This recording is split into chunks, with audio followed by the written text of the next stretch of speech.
Hi, I'm Gail, your palm plant girl, and welcome to my dream room.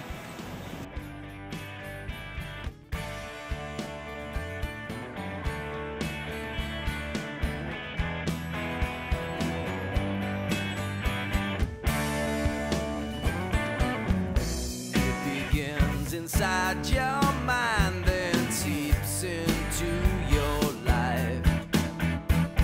This is my dream room behind me. Actually, it's in progress, but I couldn't wait to show you what I have so far.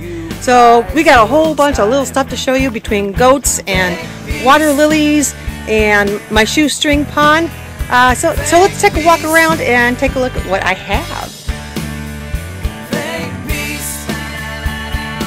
This is my dream room. It was actually inspired by my good friend Rochelle, and I tied a bamboo fence. I got this at Lowe's. I tied a bamboo fence to the back just using zip ties and attaching it to the fence. And now I want to get more. Take a look because I want to cover that too. But my dream room has a shade cloth. I did this all myself, so if I can do it, you can do it too. And then I just put odds and ends. I call it eclectic. I'm going to get some paint. Some just old house paint and paint vines on the poles. The poles stand up. The only thing that's keeping these poles up are containers full of gravel and dirt and stuff like that, and they're staying up really good. Before I just kind of put them up and then the wind would knock them over. So I thought, well, if they're going to be in a flower pot, I will just put flowers in the flower pots too. So I'm going to work on doing that. Somehow I ended up with pumpkins in July. They were volunteers and just showed up, so I scattered those around. And inspired by another gardener, I stuck plants inside my Crocs. These are my Crocs. And I guess now I know what to do with all my old Crocs. I've got railroad ties on the back. I don't know why, I just needed to use them, and now I have plants propped up on them. I think I'll put a winding vine on the back. And this isn't necessarily something that I'm going to sit in and do work in here, but I will have like some old furniture from yard sales that will hold pots and containers and plants and stuff like that. I planted a little tiny artichoke, so we'll have a big artichoke growing up there. And then my husband bought these pretty vines that will grow up the pole. So I have a lot of work to do, but I was so excited I had to show you. This is my dream room.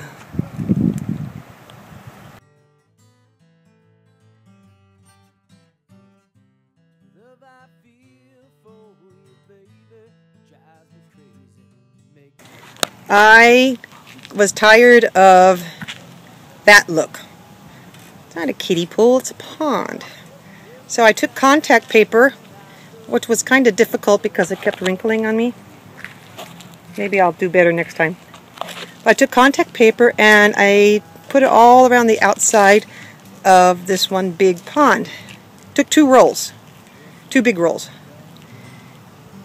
And it was kind of hard when the wind blew and was sticking everywhere, but I did it. I managed to do it, and it looks a lot better.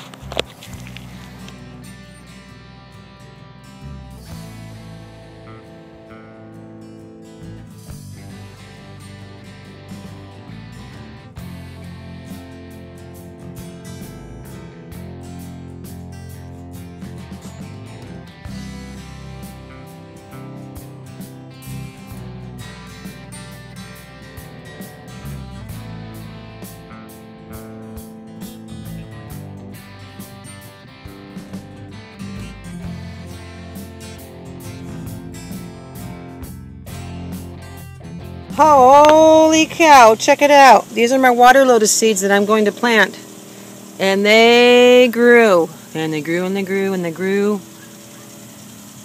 Someone asked me the other day if you can grow them in an aquarium. The answer is both yes and no. They will last in an aquarium for about a month and then they'll die. So let's take a look at what I'm going to do to plant them.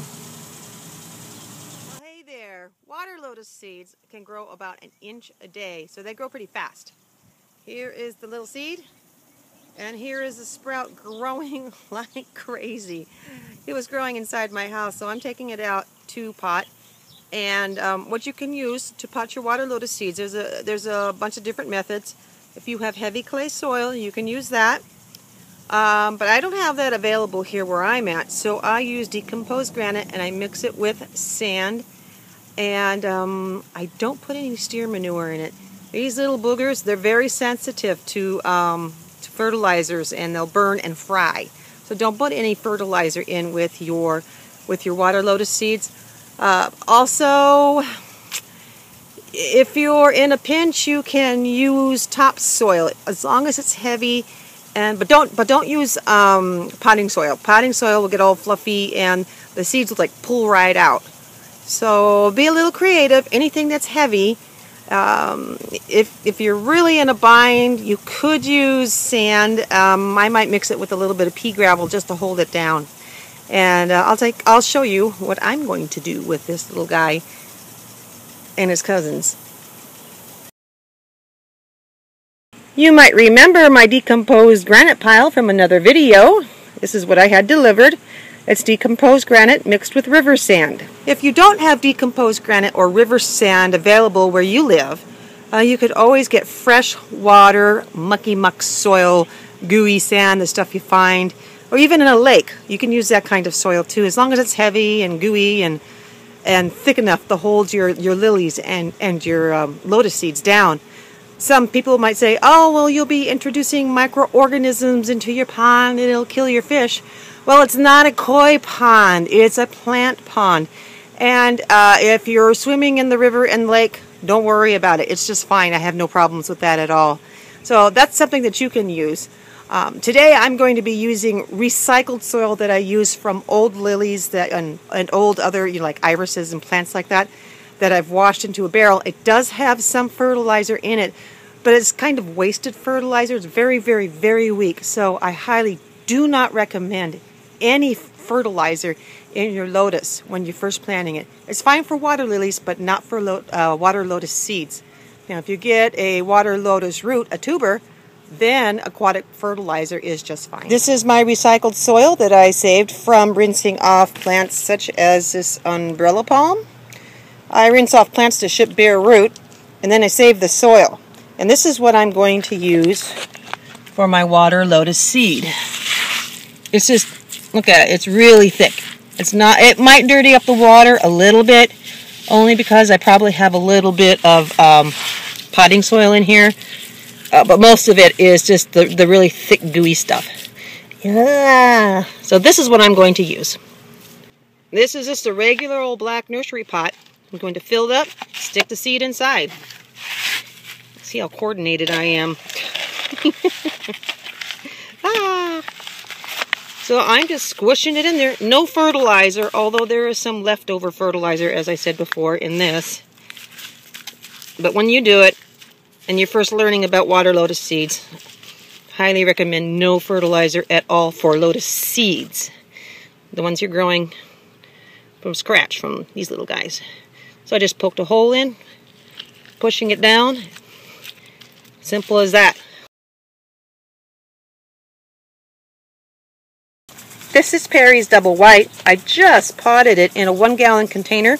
I probably should have put it in a 3 or 5 gallon because the roots were really big. What I did was I put Florican fertilizer. This is the best aquatic fertilizer you can get because it is heat activated. I put it at the bottom, and then I put the soil in on top of that, and then the plant, and then more soil. So you don't want the roots right down touching the fertilizer. That's not good for it. I used my recycled soil, but if yours is kind of weak, you might want to consider adding some cured steer manure in with it. I wouldn't put a lot in because that can create algae growth in your pond. Some people say, put your lily at a 45-degree angle in your pot and on the edge. Well, okay, whatever. I just stick mine in. I try to put it towards the edge so the roots will promote the roots to grow round inside the pot. And we're going to go put this little one in the water and watch it grow. Once again, when you're potting any pond plant, do not use regular potting soil. That's for your vegetable garden and things not aquatic, because it dirties up the water, it's too light and fluffy, and the plants like a heavier soil. Not so heavy that it'll turn to rock, but just a nice, solid, thick soil. Also, if your soil is dry when you're potting your plants, and before you put it in the water, wet it down, because when you stick it in the water, the dust will float up to the surface of the water and get it kind of dirty. And that's okay if that happens. It'll settle down, but it's just cleaner when you wet your soil down. Well, I hope you enjoyed this section. Hey, I want to say hello to my friend Henry, my best friend in Madeira. Hi, Henry. This is Gail, your pond plant girl. I hope you have a wonderful day and you keep on being you. I'll see you next time.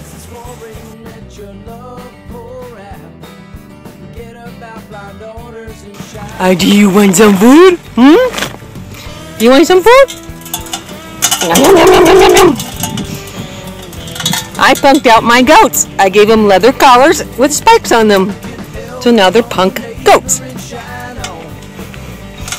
Tough guys, even though they're girls. I had my doubts when I first got them because they were really shy and timid, and they're still shy and timid, but they let me pet them now. And then next spring I'm going to breed them to have baby goats, and that will be a whole new bunch of fun. And those are my pygmy goats.